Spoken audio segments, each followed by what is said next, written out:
पश्चिम बंगाल सरकार ने इस हफ्ते की शुरुआत में ऐलान किया कि वो आने वाले वक्त में कोलकाता शहर में ट्राम सेवाओं को बंद करने की सोच बना रही है। ट्रैफिक से जुड़े मुद्दों का हवाला देते हुए बंगाल सरकार ने कहा कि वो मैदान से एस्प्लेनेड तक के हेरिटेज रूट को छोड़कर बाकी सभी ट्राम सेवाओं को रोक देगी। हालांकि अब तक इसे बंद करने की तारीख का ऐलान नहीं किया गया है। सरकार के फैसले पर विरोध प्रदर्शन शुरू हो गया है। लोगों का कहना है कि 150 साल पुरानी ट्राम कोलकाता के कल्चर की खास प्रतीक है और इसे शहर के लोग हो या फिर सैलानी सभी पसंद करते हैं। It is not only heritage; it is also the solution for Calcutta's traffic problem.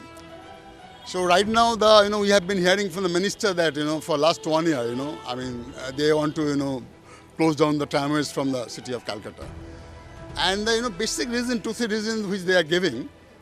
The first reason is tram creates congestion, tram creates traffic jam, and tram is a slow-moving vehicle. I think both the argument does not have any merit. पश्चिम बंगाल सरकार ने कोलकाता में tram सेवाओं को बंद करने के अपने फैसले को सही ठहराया है। उसकी दलील है कि ट्राम की वजह से भीड़-भाड़ वाले वक्त के दौरान भारी ट्रैफिक जाम लगता है।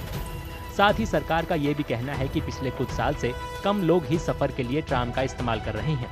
उसके मुताबिक लोग अब ट्राम के बजाय रफ्तार भरे साधनों को ज्यादा तरजीह देते हैं। हालांकि विरोध प्रदर्शन कर रहे कोलकाता के लोग पश्चिम बंगाल सरकार की इस दलील से सहमत नहीं दिखते। लगभग 450-500 नगरी में ट्राम चल रही है, नई LRT उन लोग सब बन रहा है।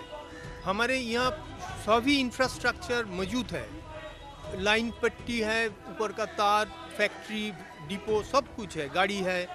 इसी के समय में यहाँ पर ट्राम उठाने के लिए कोई युक्तिपूर्ण कारण हमें नहीं दिखता है। इसलिए ये तो एक नागरिक संपत्ति है, हमारा संपत्ति है, इसलिए हमें यह प्रोटेस्ट कर रहा है।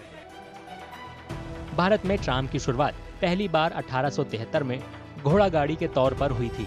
इसके बाद 1902 से ये बिजली से चलने लगी। लंबे अरसे के बाद भी कोलकाता ऑपरेशनल ट्राम सिस्टम वाला इकलौता भारतीय शहर बना हुआ है। कई लोगों का मानना है कि कोलकाता की पहचान बन चुकी ट्राम को पूरी तरह बंद करने के बजाय इसे मौजूदा दौर की जरूरतों के हिसाब से अपग्रेड किया जाना चाहिए।